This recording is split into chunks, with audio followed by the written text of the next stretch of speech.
नमस्ते मित्रों, कथा निधि चैनल पर आज हमारी कहानी का शीर्षक है ममता। तो चलिए कहानी शुरू करते हैं। ममता। स्कूल से घर आते समय शर्वरी ने देखा कि उसकी सहेली की माँ अपनी बेटी को स्कूल से घर ले जाने के लिए आई। माँ ने बिटिया को उठा के गोद में ले लिया और प्यार से उसके गाल चूम लिया। शर्वरी उन दोनों को एकटक देखे जा रही थी। उसी समय शर्वरी का बड़ा भाई शुभम उसे स्कूल से घर ले जाने के लिए आ गया। दोनों घर आ गए। घर आने पर शर्वरी ने शुभम से पूछा, भैया अपनी माँ कहाँ है? वो अपने साथ में क्यों नहीं रहती है? स्कूल में मेरी सभी सहेलियों की मम्मा उनको लेने के लिए आती है, बस अपनी माँ नहीं आती है। ये कहते हुए उसने मुंह फुला लिया। शुभम ने शर्वरी की तरफ देखा और वो उसके पास जाके बैठ गया। फिर उसने सब्जेक्ट बदलते हुए कहा, अच्छा शर्वरी बताना, कल मैंने तुम्हें जो एक कहानी सुनाई थी वो तुम्हें बड़ी पसंद आई ना? आज भी मैं तुमको एक नई वाली कहानी सुनाने वाला हूँ। नई कहानी का नाम सुनते ही शर्वरी ने झट से गर्दन ऊपर करके अपने भैया की तरफ देखा और मुस्कुरा दी। भैया ने कहा, तो फिर चलो अब झट से जाके हाथ पाँव धो के आ जाओ। देखो अपने दादा दादी आ ही रहे होंगे। हाँ भैया कह के शर्वरी जल्दी से हाथ मुंह धोने के लिए चली गई। थोड़ी देर से उन दोनों के दादी दादा भी घर पे आ गए। वे दोनों आज उनकी पेंशन निकालने के लिए डिस्ट्रिक्ट प्लेस पे गए थे। एक सरकारी योजना के तहत दादा दादी दोनों को ही 2-2 हजार की पेंशन मिला करती थी। उन 4 हजार में ही वे जैसे तैसे अपना घर चलाते थे। हमेशा की तरह आज भी वे दोनों घर पे आए। फिर उन्होंने शुभम का आवाज दिया और शुभम के आने पर शुभम के हाथ में उन्होंने कागज में बंधी हुई जलेबियां दे दी और बोले, बेटा शुभम तुम्हें पसंद है ना जलेबी, तुम्हारे लिए लाई है। शुभम बड़ा समझदार बच्चा था। बोला, दादाजी बेकार में पैसे क्यों खर्चे किए? दादाजी बोले, अरे बेटा इतने छोटे उम्र में तुम ज्यादा चिंता मत करो, मैं तुम्हारा दादा हूं ना बेटा, तुम्हारी सब तरह की फिक्र करने के लिए। हो जाएगा जैसे तैसे। ये कहते हुए दादाजी ने प्यार से उसका सिर सहला दिया, माथा सहला दिया। शुभम आगे बोला, लेकिन दादाजी आपकी चप्पल टूट रही थी, आपने उसे सुधरवाया कि नहीं? हाँ बेटा करवाया ना ठीक, वरना मैं चल कैसे पाता। चलो अच्छा ये लो जलेबी खाओ। शुभम बोला, हाँ दादाजी मैं अभी शर्वरी को भी बुला के लाता हूँ, हम दोनों मिलके खाएंगे। कह के शुभम बाहर उसकी बहन खेल रही थी उसे बुला कर लाया। भैया की आवाज सुनते ही शर्वरी घर के अंदर आ गई। उसके हाथ में जलेबी देते हुए शुभम बोला, ये लो जलेबी, दादाजी लाए तुम्हारे लिए, तुम्हें खूब पसंद है ना? शर्वरी जलेबी देख के खुश हो गई। अरे वाह जलेबी! उसने शुभम के हाथ से जलेबी ले ली। शर्वरी को जलेबी बहुत अच्छी लगती थी। उसने खूब मन भर के जलेबी खाई। शुभम शर्वरी को जलेबी खाते हुए देख रहा था। उसके चेहरे पे जो संतुष्टि के भाव थे वो देखकर ही शुभम का पेट भरा जा रहा था।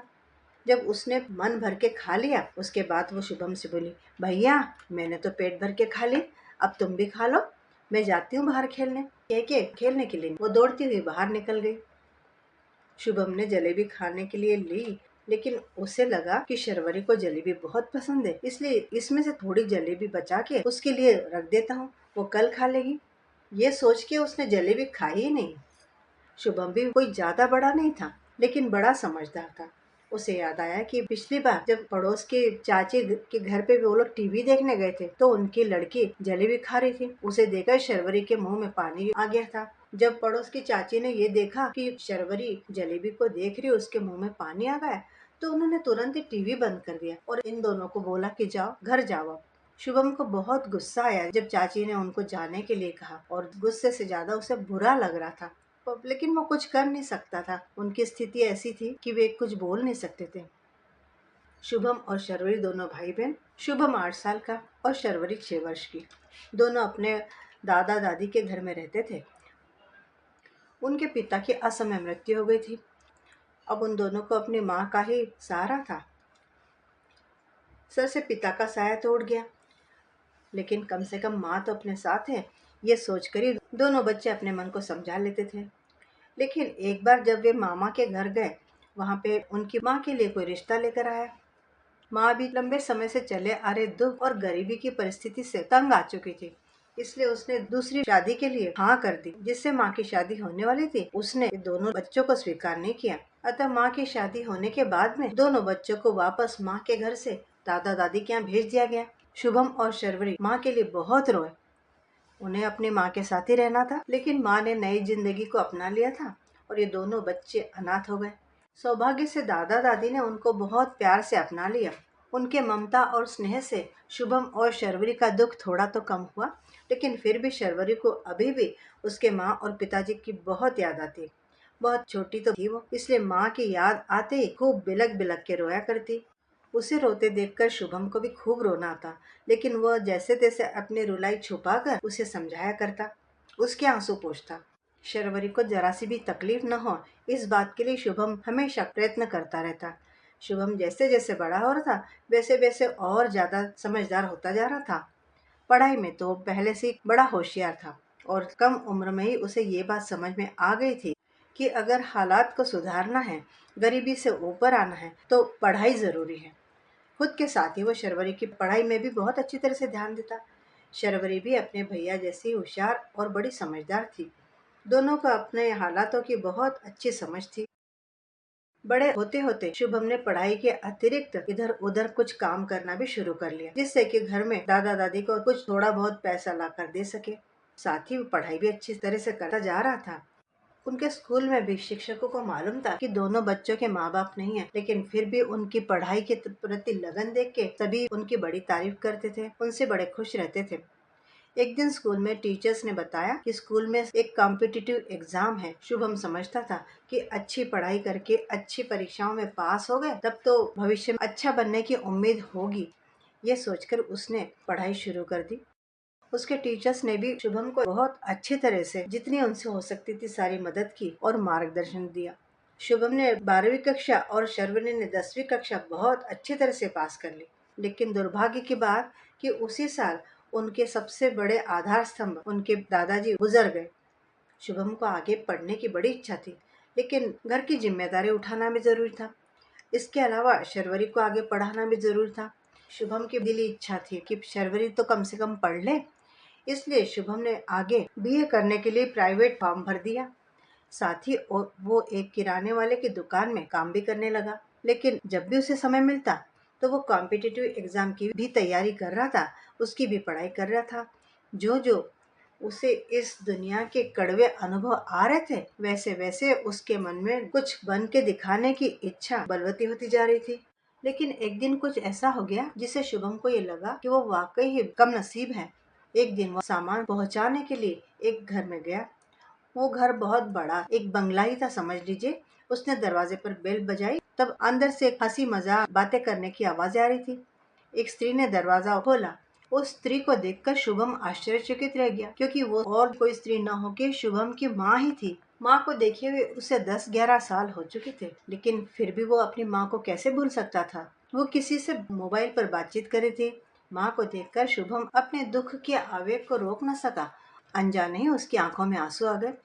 उसने तुरंत अपने आंसू पोंछ भी लिए। उसकी माँ अभी भी फोन पर बोलने में बिजी थी, इसलिए उसका ध्यान शुभम की तरफ गया नहीं। माँ को देख के शुभम को खूब लग रहा था कि माँ के गले लग जाए, उसकी गोद में सिर रख के खूब रोए, लेकिन उसकी बुद्धि उसे ऐसा सब करने से रोक रही थी। वो चुपचाप दरवाजे में खड़ा है, ये उसकी माँ के ध्यान में आ गया। जूने पुराने कपड़े और चेहरे पे रुमाल बंधा होने की वजह से उसकी माँ ने उसे ठीक से देखा नहीं था। इसके अलावा बीच में कई एक साल गुजर गए थे। शुभम बड़ा हो चुका था, इसलिए उसे पहचानना माँ के लिए मुश्किल था। अब माँ ने फोन बंद कर दिया। शुभम को ऐसे हाथ में सामान लिए खड़े देखकर फिर उसकी माँ बोली, लाओ सामान दे रहे हो ना। शुभम अपने ही विचारों में खोया हुआ था। माँ ने जब उससे सवाल किया तो वो एकदम सकपका गया। बोला, क्या क्या क्या बोले आप? माँ ने बोला, अरे तुम सामान देने आए थे ना, दे दो। हाँ हाँ, ये लीजिए। ये कहते हुए उसने अपने हाथ में से जो भारी सामान की थैली थी वो माँ को पकड़ाई। तुम यहीं रुको, मैं जरा सामान चेक कर लूं, सब बराबर है कि नहीं। ये कह के उसकी माँ सामान की थैली लेकर अंदर चली गई। शुभम पसीने से तरबतर वैसे ही दरवाजे में खड़ा था। शुभम ने देखा घर बहुत बड़ा था। सारे ऐशो आराम के सामान वहाँ उपलब्ध था। किसी चीज की भी कोई कमी नहीं दिख रही थी। और माँ के कपड़े और रहन सहन देख कर ही समझ में आ रहा था कि माँ बहुत अच्छे तरह से और बड़े सुख में बड़े आनंद के साथ में रह रही है और नए जीवन में बड़ी खुश है। कुछ तो उसे दुख लग रहा था कि माँ सामने होते हुए भी वह माँ से कुछ बात नहीं कर सकता। दूसरी ओर उसे थोड़ी खुशी भी थी कि कम से कम उसकी माँ तो बहुत अच्छे तरह से रह रही है। खड़े खड़े उसके मन में ये भी विचार आया कि इतने वर्षों में माँ कभी हमें मिलने के लिए तक ना आई। ये सोच के उसे थोड़ा गुस्सा भी आ रहा था।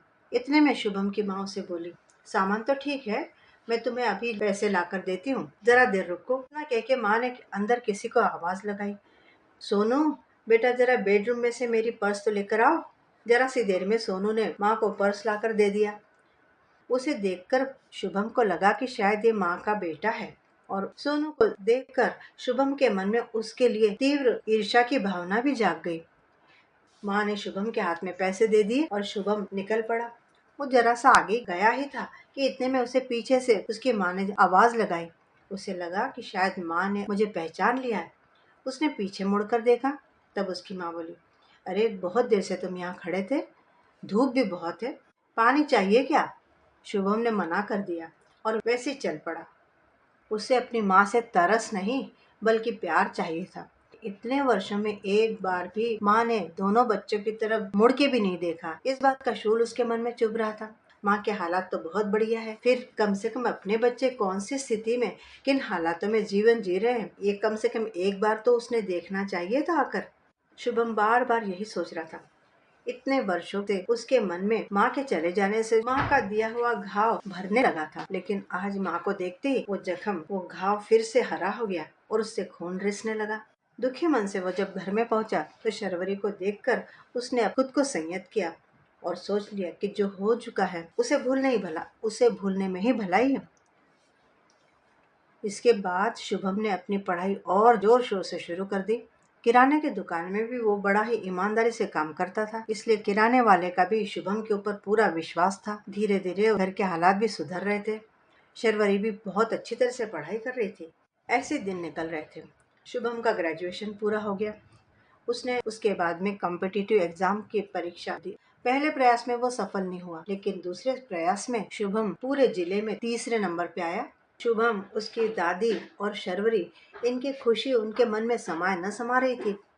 इतने गरीब घर का लड़का होने के बावजूद और किसी भी ट्यूशन के बगैर शुभम उसके जिले में तीसरे नंबर पे आया था।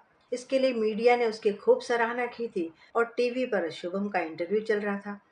शुभम की वजह से शुभम जैसे कई एक विद्यार्थियों को परीक्षाओं में मेहनत करने के लिए प्रेरणा मिल रही थी। कई संस्थाओं ने शुभम का सम्मान किया। शहर के पार्षद ने भी शुभम की इस अभूतपूर्व सफलता पर उसे बधाई देने और उसका सत्कार करने के लिए एक भव्य कार्यक्रम का आयोजन किया। कार्यक्रम में बड़ी भीड़ थी। अभी कार्यक्रम शुरू होने में जरा सी देर थी। इतने में शुभम ने देखा कि भीड़ में से रास्ता बनाते हुए कोई आ रहा था, लेकिन कुछ लोग उस व्यक्ति को रोक रहे थे। जब शुभम ने ध्यान से देखा तो देखा कि जो व्यक्ति उसकी तरफ आने के प्रयास कर रहा था वो और कोई नहीं बल्कि उसकी माँ ही थी। अब वो जोर से बोली, अरे मुझे जाने दो, मैं शुभम की माँ हूँ। उनके ऐसा कहते ही भीड़ ने उनके लिए जगह बना दी और वे शुभम की तरफ आ गई। बोली, शुभम बेटा, तुमने मुझे पहचाना? मैं तुम्हारी माँ हूँ, मैं तुम्हें मिलने के लिए आई हूँ। माँ बड़ी खुश थी, लेकिन शुभम कुछ भी बोल नहीं पा रहा था। वो बस अपलक अपनी माँ की तरफ देखता रह गया। माँ ही आगे बोली, इतने वर्ष हो गए, मैं तुम्हें याद करती रही, लेकिन मैं तुम्हें मिलने ना आ पाई। तुम लोगों के लिए मेरी आत्मा ऐसी कलपती थी बेटा। शुभम ने वही माँ से प्रश्न किया, माँ तुम बता सकती हो, इतने सारे वर्ष बीत गए, तुम हमसे मिलने नहीं आ पाई, फिर आज ही कैसे तुम हमसे मिलने आ गई? माँ, हमारे हालात बहुत खराब थे, तब तुम एक बार भी अगर हमसे आकर मिलती तो हमें बड़ा सहारा लगता। हमें फिर तब न लगता कभी कि हम अनाथ हैं। लेकिन माँ, तुम तब कभी भी नहीं आई। हमारे दोस्तों की माँ को हम देखते तो हमें बहुत दुख होता, हमें तुम्हारी बहुत याद आती थी। लेकिन आज हमारे हालात सुधर गए हैं। मैं जब अपने पाँव पे खड़ा हो गया हूँ, जब मैं आत्मनिर्भर बन गया हूँ, तब अचानक ही तुम्हें हमसे मिलने की इच्छा हो गई। लेकिन अब इस मिलन का कोई मतलब नहीं है माँ। इतने वर्ष बीत गए, हमारी दादी ने हम दोनों भाई बहनों को बहुत प्यार और ममता से संभाला है, वही हमारी माँ है। उसकी माँ बोली, अरे लेकिन तुम मेरी बात तो सुनो। नहीं माँ, कुछ भी मत कहो। हो सकता है तुमने जो किया उस समय वही सही होगा तुम्हारे लिए, लेकिन हमारी जिंदगी में अब तुम्हें माँ की जगह तो किसी तरह से भी नहीं मिल सकती। दादी ही हमारी माँ है, शुभम ने कहा और माँ की तरफ से मुंह फेर लिया। की आंखें आंसू से भरी थी और वो आंसू छुपाने के लिए उसने चुपचाप से रुमाल अपनी आंखों पर रख लिया। माँ जाते हुए शुभम की तरफ देखती रह गई। इतने सालों से अपने बच्चों से न मिलने का पश्चाताप उनकी आंखों में दिखाई दे रहा था, लेकिन अब समय निकल चुका था। माँ ने चुपचाप शर्मिंदा होकर गर्दन नीचे की और भीड़ को चीरती हुई वापस बाहर निकल गई। मित्रों, अभी आप सुन रहे थे कहानी ममता। उम्मीद है कि कहानी आपको पसंद आई होगी। लाइक और शेयर ज़रूर कीजिएगा। कहानी के बारे में अपने विचार भी कमेंट बॉक्स में ज़रूर लिखिएगा। चैनल पर नए हैं तो चैनल को सब्सक्राइब भी ज़रूर कर लीजिएगा। कहानी सुनने के लिए बहुत बहुत धन्यवाद। आपका दिन शुभ हो।